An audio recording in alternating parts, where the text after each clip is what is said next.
Hey guys, what is up? Welcome back for another Shadolance review. Today I'm going to be reviewing another machine gun, which as you guys know I suck with machine guns, so please don't expect too much. But this is on the Yuletide Annihilator, a Christmas special release this year for the first time. And honestly, as far as machine guns go, it's good. It's really not that bad of a machine gun. It's actually not half bad for elim, but it's not great. I would still take an assault rifle or an SMG over this any day. But as far as machine guns go, it's quite usable, actually. I mean, the spread is very, very low for a machine gun. If you crouch and even kind of tap fire this weapon, you can be relatively accurate, and you're more likely to get I'd say you're more likely to get a lotto headshot with this than you are with something else. Or actually, I should even say you're even more likely to get a tap fire headshot with this than something else. Now, a lot of people would say, wouldn't you forge this from the MG34? And honestly, that's what I would think too. The gun looks like an MG34. It's just an aesthetic variant of it. But actually, you forge this from the MK48. So I am going to compare this to both of the weapons. First, I'm going to go over the Yuletide's, statistics. All three of these guns, by the way, have a basic ammo capacity of 100 of 100, so that's the basic 200 total shots that most machine guns have. I shouldn't say all. The Bren Light machine gun has a different allocation of ammunition. So anyway, going over stats now. Damage of 48, so pretty high damage. Portability of 31, so relatively portable for a machine gun. That's one thing that gave the MG34 its fame.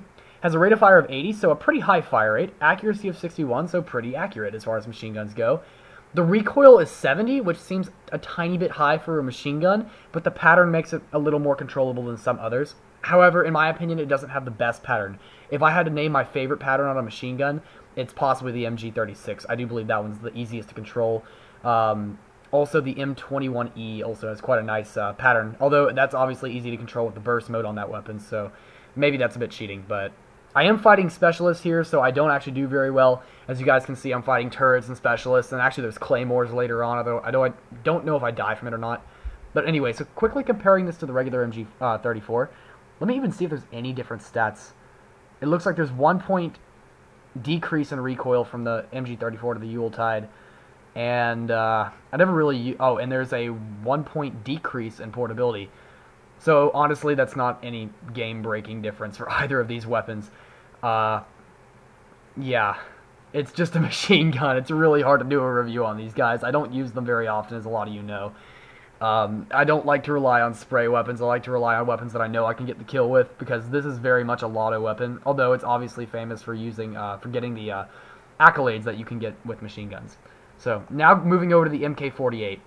The MK48 has a base damage of 51, which is massive, a portability of 33, which is good, rate of fire of 68, which is kind of on the low side, to be honest. The accuracy of 60 is just good for a machine gun. It's fine.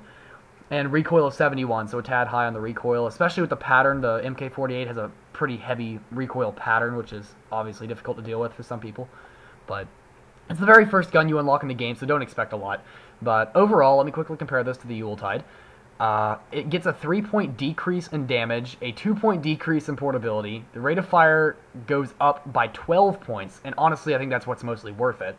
The accuracy goes up by 1 point, which is nice. Faster spread recovery and tighter spread overall. And the recoil goes down by 1 point. So overall, I do believe the 3 points that you lose in damage and the 2 points that you lose in portability is well worth the 12 points that you earn in rate of fire, and the 1 point you earn for accuracy, and the 1 point you lose for recoil, which is good, by the way, if you guys didn't notice that. Both of these guns are automatic, neither have a burst mode, so it's really, do you want the extra 3 points of damage and 2 points of portability, or is it really worth it to you? Because honestly, if you shouldn't be running with a machine gun, period. You should be switching to your pistol or knife. So, I mean, you really just got to think about it. Is it really worth it? The 3 points of damage, I will say the MK48 does have better damage drop-off than the Yuletide, so on top of the fact that it also has a higher damage stat, it has less damage drop-off in general. So it actually can do consistently more damage. So the 3 to 4 shot kill that a Yuletide will almost always be a 1 to 2 shot kill with the MK48 at the appropriate range for a machine gun, applying to both weapons, by the way. So the MK48 is like I said before, is the first machine gun you unlock in the game at private, and I guess that's actually about it I really have to say for the gun. I don't have a lot to say. Let me see if I can quickly let you know what you forged this. It's 7 fusion pallets and an MK48, which MK48 was sold for permanent for GP twice, actually, and the MG34 was also sold. a lot of people managed to buy the MK48 for permanent and then forged it into the MG34. Although the MG34 was also sold for GP permanent separately prior to the MK48 sale. And quite honestly, I never used machine guns, so the nice increase to the Yuletide is just kind of cool to have. Although, since I already have the MG34 for permanent, I kind of regret doing it just because it's basically the same weapon. Although I gotta say the Yuletide Annihilator looks really kind of cool. I like the name, and I never use the MK48 as it is. And in general, it's more useful. So if I wanted to go machine gun Rambo with the MG34 in this, I'd probably be better off with this than the MK48, to be completely honest. So that's just about that. Kind of done talking about the gun right now. I'll leave the page open in case I see something else I want to mention.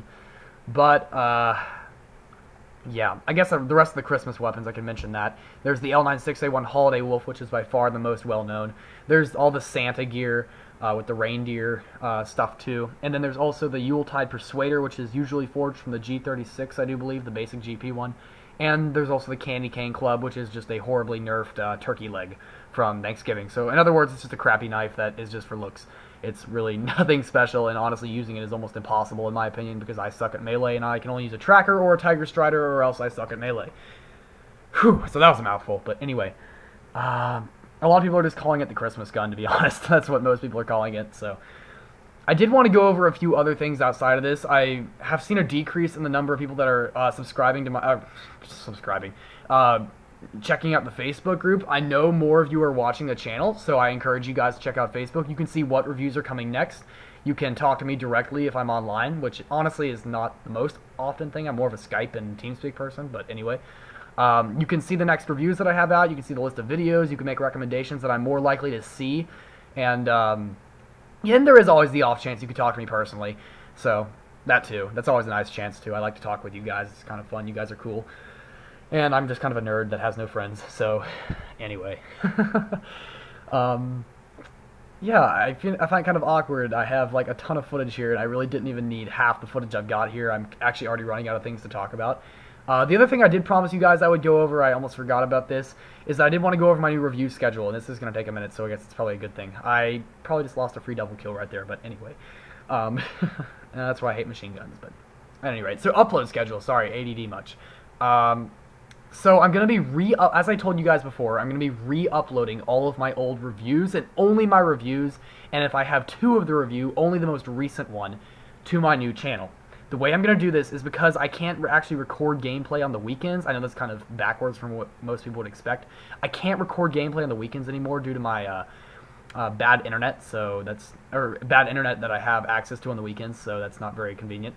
But I do have access to good internet during the week, so I will do most of my recording then, and then upload new videos during the week, and then Friday night, Saturday night, and Sunday night, I will be re-uploading old reviews. So if you say, oh, I've already seen this before, it's already up there, I know, it's just I want to move my videos and just completely get rid of my old channel as far as an upload source. I'm just basically trying to ruin VCon. I am so sick of them stealing my videos and stealing crap, so I basically removed ads, and I'm going to make it so they can't profit off my channel at all. After that, I don't even care whether they unpartner me or not, because they're not making money on me, and I'm not making money on the channel. No one can, so if they think they can screw with me, I'm going to screw with them, and honestly, I get the last laugh anyway. So, honestly, I can just make a new channel, and you guys can easily just watch my videos on there. If you really enjoy watching my videos, I'm sure anyone who really cares is going to go move over to this channel anyway. I highly encourage you guys. I would like to get to 500 subscribers by Valentine's Day. I know if you're watching this in like 10 years from now, then obviously, if Combat Arms is even around 10 years from now. But if you guys watching this now, this is 2013. It's like January 11th or something like that. But anyway, I am trying to get to 500 subs before Valentine's Day. Not for any particular reason, it's just a well-known date that I can easily say, oh, I want to make it by Valentine's Day. It's not for my girlfriend or anything. I don't think she really cares about Combat Arms, despite the fact that she can usually kick my ass at it. But anyway, it's actually kind of sad, too. She can usually kick my ass, despite the fact that she's hardly played at all. So, it's actually kind of sad, but... she's actually more useful in Clan Wars than I am, because she doesn't get all jittery about it. She's like, oh, it's a game, I don't give a damn. And I'm like, oh, but it's a Clan War, I gotta get all tensed up and hyper. And that doesn't work so well for me, but that's why I suck in Clan Wars, I'm good at everything else, so, if I do say so myself. So, long-winded speech that just took me, like, a ton of breath. It's a good thing I have good lung capacity, but... Anyway, I fail spray this guy here. Like, not a single one of those shots hit, and that was definitely within the machine gun near range. This guy here is the one that I keep pissing off. Like, he keeps talking in the chat. He's like, fuck you, fuck you.